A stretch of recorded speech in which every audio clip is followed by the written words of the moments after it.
Hello, and welcome to another episode of the Ramblings of an Insomniac. I am Courtney. Good morning, good afternoon, and good evening to every single person out there that has really been awesome and tuned in. I cannot tell you how grateful I am when I look at the Buzzsprout account and I see that more and more people have been tuning in to my podcast. More people from all different countries and all over the United States have downloaded my podcast, and I cannot tell you how thankful I am. There are so many podcasts out there. There are millions of podcasts right now, and the fact that, hey, Henry's chiming in, he's saying thank you. That's his way of cheering and reading you guys on, but there are just a lot of options. And the fact that you chose to listen to my podcast, in spite of the fact that it is a hot disaster, it has, as you know, I don't edit. You hear right now I'm playing with my dogs. You hear them. My intro and outro music is still non-existent. And so, it has its quirks. And I'm assuming that it's those quirks that keep you here. Or maybe it isn't. I don't know. I would love to hear from you. I would love to hear what it is you love about my podcast, what you like about my podcast, or you can also give me some constructive criticism. You can tell me some things I need to work on. Other than if it's editing, that's not going to happen, as we know. And I know that I need the intro and outro music, but you can feel free to email me and let me know what you think. It is ramblings of an insomniac 49, that's 49, at gmail.com. Ramblings of an insomniac 49 at gmail. So you can absolutely shoot me an email. Let me know what you think of the show. So hello, good morning, at least good morning for me. That's why I always try to say good morning, good afternoon, and good evening, because I don't know what time of day you're listening to this. I don't know what it is in your neck of the woods. In my neck of the woods, it is a beautiful day. There was some rain yesterday, which was quite lovely. We needed it. We need more, to be honest. We need some more rain. We have had a very, very dry winter, and we've had a dry spring, actually, which is not good because we could use the rain now that we're getting into summer. We do not need the fires, and we definitely could use some rain, but it did rain a little bit yesterday and a little the day before, and now today it's beautiful, and there's some dew on the ground, on the leaves, on the grass, and it makes me want to get out my camera. I'm not mowing my grass right now because I'm going to do some macro photography. I'm going to get my camera out, dust it off, and start getting back into my photography. And right now I love it because there's these dewdrops and there's bugs. There's a bunch of bugs. I love taking pictures of all the creepy crawlies in the grass and doing some cinematography stuff with my phone and all that good stuff. So, however, I'm not going to be doing that today, and I haven't done a podcast in a while because, hey, nobody wants to hear that. Although I don't edit, we don't need to listen to dogs barking the entire time. It's not that ghetto of a podcast. Couple of reasons I have not put out a podcast for a bit. One, I have been having excruciating dental pain. I finally was able to first get into urgent care. I've had a lot of abscess teeth before, and I've had a lot of times where it gets so infected that it goes up into my sinuses. And I have had it where the nerves, like it is now, the nerves are just all up on the surface. The nerves are just hanging out going, hey, and my roots are all fucked up. And so my teeth right now I was in excruciating pain over Memorial Day weekend. So I had gone to, my dentist was closed. No, they weren't closed. My insurance changed, and they didn't have my new insurance, and I had to switch it over, and it was a whole thing. I ended up not being able to get into my dentist. Then I was like, all right, I'll go to urgent care so I could get antibiotics. I wasn't looking for pain meds, just wanted some antibiotics. You're allowed to make an appointment. So I had an appointment. I did not walk in. It wasn't like I just walked in. No. I had a 2:00 appointment. And it even said, don't be more than 15 minutes late. I'm like, okay, I'm going to be there at my 2:00 appointment. 3:15 rolls around and I finally get called back to the room. 4:00 rolls around and I still had not been seen. So I'd been sitting there for 2 hours in excruciating pain while I had an appointment. Again, this is not walk-in. This is not emergency room. This is an urgent care where you make appointments. So the problem was I had to be somewhere at 5, and I did not have time to wait any longer and also get a prescription and do all these things. And then I still had to drive to where I needed to be, which was a half an hour away. So I had no time to keep waiting. So after waiting for 2 hours and completely wasting my time and being in massive pain, I had to go, and I was taking care of a dog and a cat that day. I was doing some dog sitting, and so I had to go there, send the person I was dog sitting a text and ask if it were okay if I went to the urgent care there in her city after I walked her dog and fed them and all that. And she's like, oh, absolutely, go. So I did that. Finally, I get into urgent care. They were amazing, got me in right away, got me on antibiotics. Well, then my dentist was able to get me in on Tuesday, yesterday. So the problem was the antibiotics that the urgent care doctor gave me, who was a lovely human, and I loved him and I adored him, and he didn't know any better. It was basically for baby tooth pain. It was basically for baby infections, not what I had going on. I had a monster thing. My roots were all hanging out. My nerves were all exposed, and it was just a doozy of pain. So the antibiotics didn't do they didn't do jack squat. A hill of beans, that's what I started to say, but they did not do jack squat.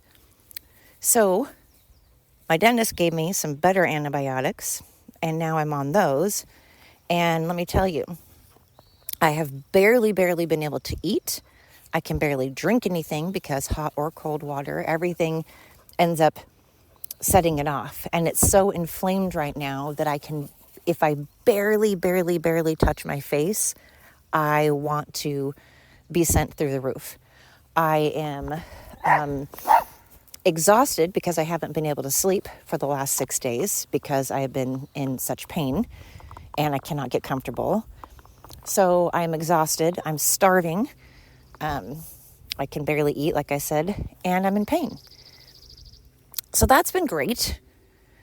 On top of all of that, I have been dealing with a lot of craziness, a lot of things that I've had to process, and it's been a lot.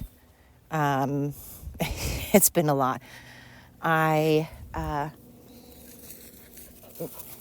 Anyway, so I had a friend confide in me about her relationship with her husband. And it was a lot to take in, and it was a lot to process, because if you didn't know any better, you would think it were a movie.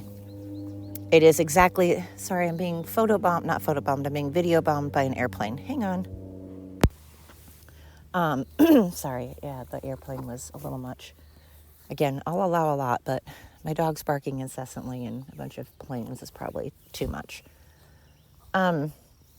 Also, if I sound weird, my mouth is hurting, and it's kind of hard to do this podcast right now because I have to kind of half close my mouth. I look like I'm talking out the side. I look like Drew Barrymore.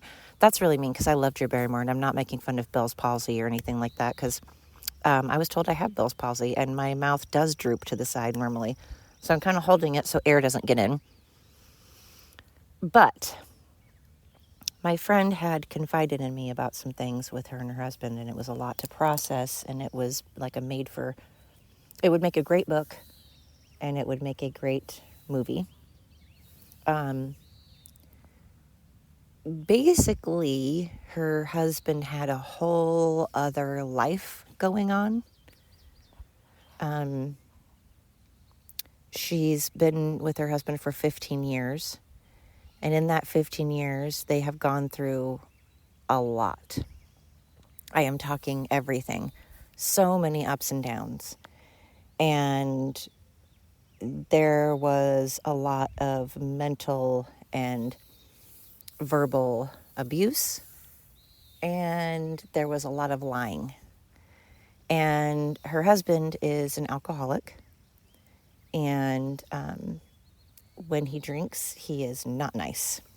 He's very awful. He just says horrible things, and he has a very, very, very bad temper. And when he drinks to get drunk. So he's a sloppy drunk, a mean drunk, and a violent drunk. And she has told him many times, I can't be with you when you're drinking. If you can't get help, if you're not willing to get help and you're not willing and you don't want to quit, then we can't do this anymore. So they separated because he just wanted to drink. And, it's the addiction. I'm sure he doesn't want to drink. I'm sure it's not something necessarily that he's choosing. It's the addiction. But nonetheless, he drank. And then some things happened in his life that forced him to quit drinking. Well, then he took the opportunity to say, you know what? I could use some help and I should stop drinking. So even though he was forced to stop, he ended up doing very well and didn't drink for like 5 years. And no, it was like 3 years. For like 3 years, he did not drink at all. And they were so happy. They were so happy, and life was good and everything was going on. And then a bunch of other crap happened. And his mom passed away, and everything in his life just kind of started happening. And then some stuff in her life started going on. So then, of course, that created all kinds of issues. And then he started drinking again behind her back. And she would ask about it because she knew, because she's not dumb. And she knew the signs, and she's been there before. And she comes from a long line of alcoholics, so she knows these things. And she would ask him, and she would say, please, just tell me the truth. Please, just tell me the truth. Please don't lie, that kind of stuff. And she would say, and she would question, and she would say, hey, is this happening? Are you doing these things? Are you drinking? No.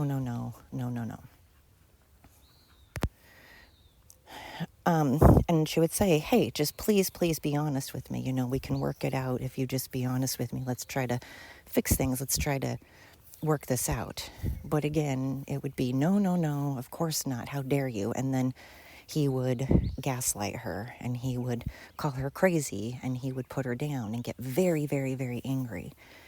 And she was like, okay, I know that you're not telling the truth, and now in addition to lying to me, you're also gaslighting me and insulting my intelligence. And so they just weren't doing well, and they ended up just arguing a lot, and the drinking continued, and the lying continued. And for some reason, she kept forgiving him because he kept promising that he would be honest, and he kept promising he would stop, and he kept promising that he'd be honest about it if he drank again. And she kept taking him back, as women do, because for some reason, women always think that they're going to change, and it's our fault.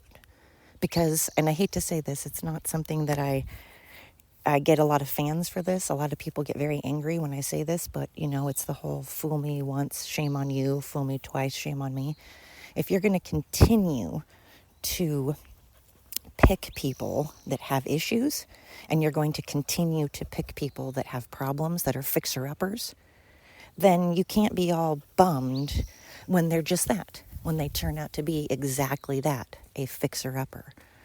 You can't really get upset when you intentionally chose someone that you knew had a lot of issues, and yet still chose to stay with them. Now, again, it's one thing if you see that someone has some problems or has made some mistakes, and they're genuinely trying to right those wrongs. They're genuinely trying to be better and get better, and they're truthful, and there's communication, and you're going to counseling and all that. I'm all for trying to work things out. I'm all for trying.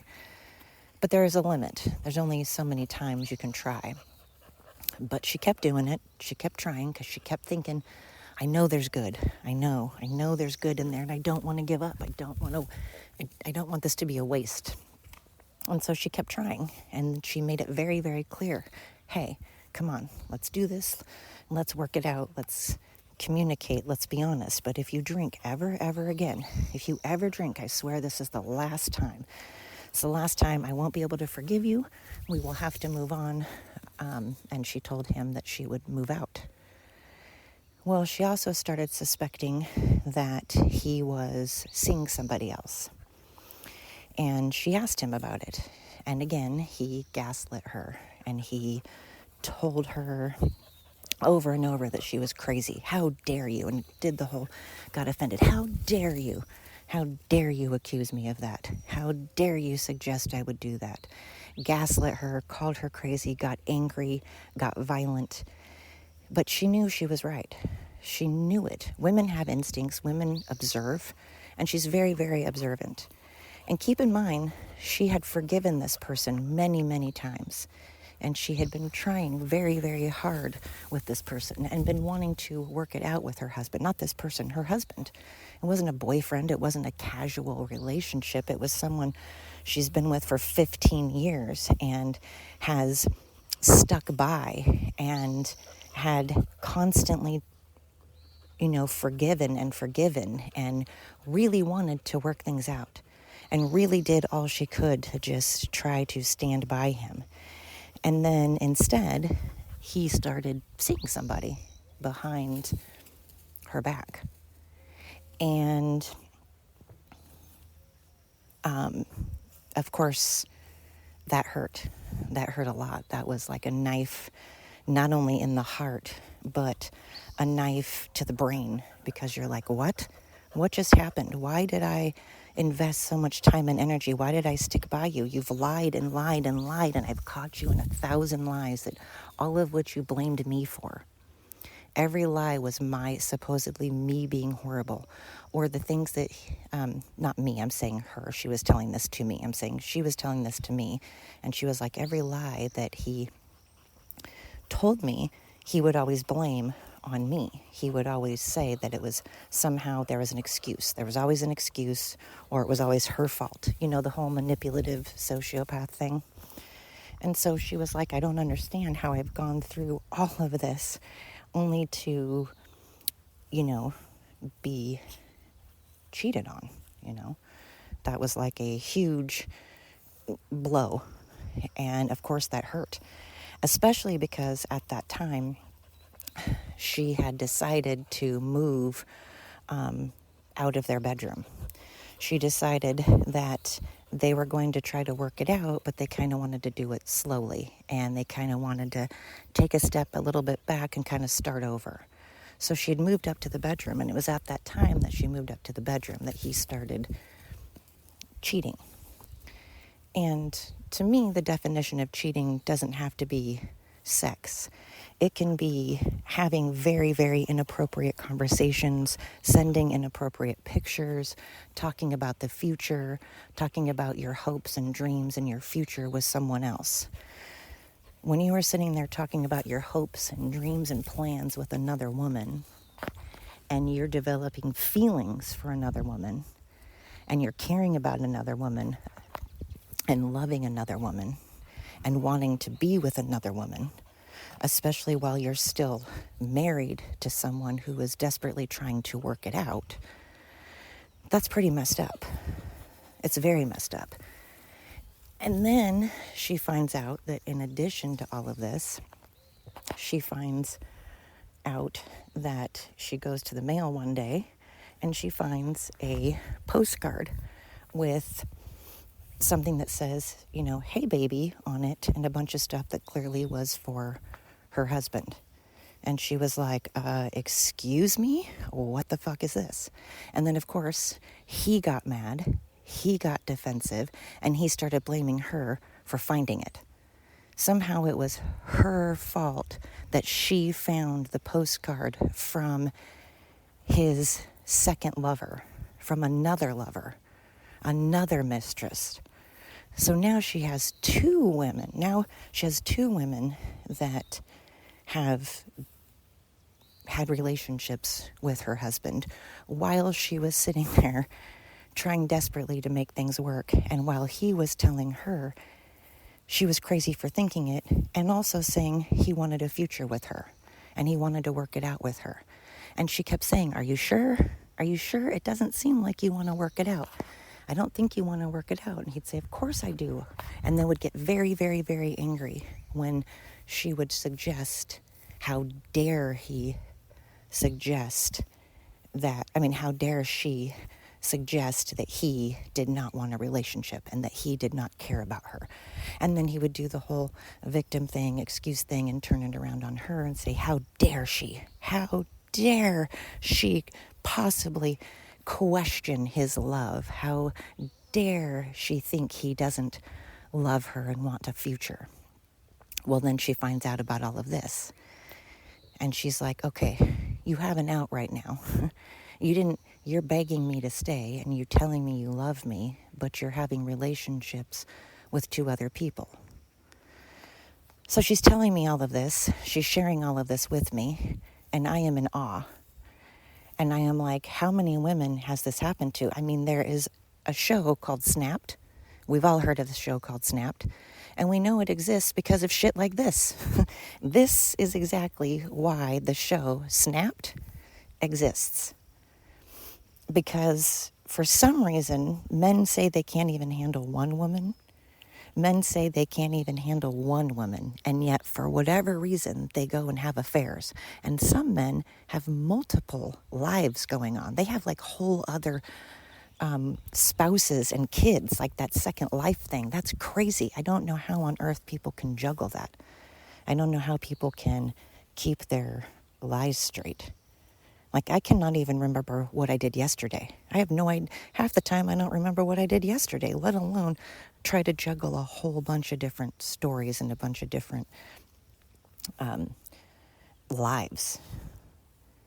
And how do these people think that it's going to play out? They have to know they're going to get caught. You have to know you're going to get caught. You can't possibly think you're going to, make that last for a long time, right? Like, that can't possibly be, what's your end game? I don't understand what the end game is, and I don't know why you'd want to put that pressure on yourself. So when she was telling me this, when she was sharing this, I was like, oh my God. And then I got paranoid, and I was like, dang, could you imagine? Could you imagine having to deal with that?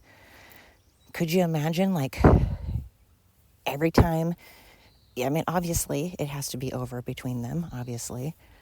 But, he still to this day, thinks it's her fault. And that's just the, manipulation side that sucks. And I just feel bad for her. I feel really, really, really bad for her. And, you can't be like, oh, it'll get better. And you can't just pat her on the back and go, it'll be okay. Because how do you even put your life back together? How do you even... Well, you just do because you have to. Strong people will always rise. I love that Katy Perry. As much as Katy Perry is just bat crap crazy, Katy Perry is a nut job. We all know this. Do love her songs, though. A lot of her songs. I hate about half of them, and then I like the other half. But that song, Rise, if you have not heard that song, Rise, you don't have to be a woman. You can be a man. It's about anybody who can overcome, and when other people try to knock them down, they're like, no, I'm too strong for this. I'm too prideful for this. I'm too strong for this. And you can't take strong people down. So at least she's tough. She's very tough, and she's focused. And, she will survive. She will. It's just a weird, I just can't imagine having to go through that. I can't imagine what that feels like. And it's a weird concept to think that happens to people. Again, it's like a movie, It's crazy. It's very crazy. Life is weird, you know what I mean? What does Ferris Bueller say? Oh God, what is the Ferris Bueller? I can't start to say it and then not say it, because then it kind of is like, wah, wah, wah, wah, wah, wah, wah. Yeah, I can't remember the saying now. Darn it. See? That's why I can't be like a sister wife, or I can't be like a polygamist. I mean, I know the women aren't the one that has a bunch of men, but I wouldn't be able to juggle. Gwenny, where's your squish? Get your squish. So, between all of that, and then I found out that a really, one of my, I guess people can't say one of my best friends, because it's like, well, if they're your best friend, then that means that they and only them are your best. It means they're the best of all of them.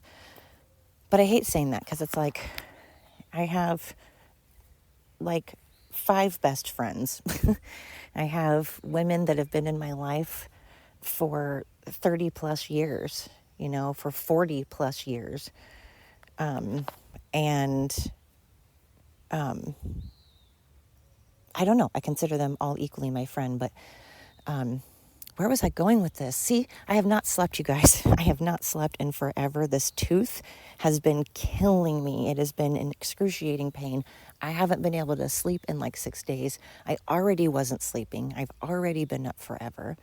And then I add tooth pain onto that, and I haven't been able to eat. So I'm hungry. It's been a whole thing. It's been a thing.